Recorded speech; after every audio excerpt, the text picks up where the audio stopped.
আজকের আমি জিরে রাইস করে দেখাবো।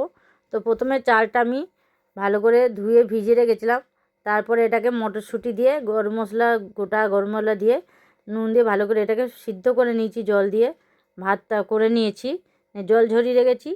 তো এবার অন্য কড়াইতে তেল দিয়ে দিলাম। এভাবে জিরে রাইস করলে দেখবেন আপনাদের খুবই ভালো লাগবে, সবাই খুবই ভালোবাসবে।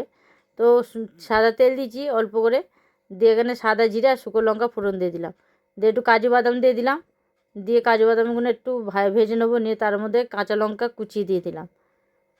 কাঁচা লঙ্কা কুচিয়ে এবার এর মধ্যে এবার ভাতগুলো দিয়ে দেবো।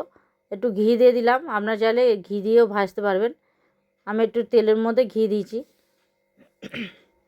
দিয়ে এবার ভাতগুলো দিয়ে দিলাম, সব ভাতগুলো দিয়ে দেবো। ভালো লাগলে ভিডিওটা কমেন্ট করে জানিয়ে দেবেন, একটা লাইক করে দেবেন, অনেক অনেক করে শেয়ার করুন বন্ধুরা, যাতে নতুন নতুন রেসিপি আপনাদের সঙ্গে শেয়ার করতে পারি। তো ওপর থেকে এখানটা আমি গরম মশলা ছড়িয়ে দিলাম, দিয়ে ভালো করে ভাতটাকে ভেজে নেবো। যেহেতু নুন দেওয়া আছে, তবু আপনারা নুনটা বুঝে নেবেন। আর এখানে গোলমরিচের গুঁড়ো দিয়ে দিলাম, একটু সামান্য চিনি দিয়ে দিলাম, দিয়ে এবার ভাতটাকে ভালো করে ভেজে এটাকে নামিয়ে নেবো।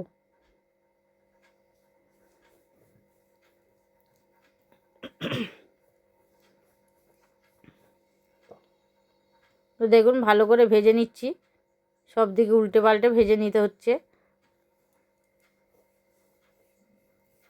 এভাবে জিরে রাইস করে দেখবেন, অবশ্যই আপনাদের সবারই ভালো লাগবে। আর এর সঙ্গে মাংস দিয়ে বা পনির দিয়ে খেতে খুবই ভালো লাগবে। আর একদম নিরামিষই এটা,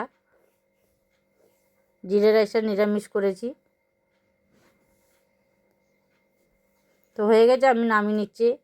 তো কেমন হয়েছে কমেন্টে অবশ্যই জানিয়ে দেবেন বন্ধুরা, আর পুরো ভিডিও দেখার জন্য অনুরোধ করছি।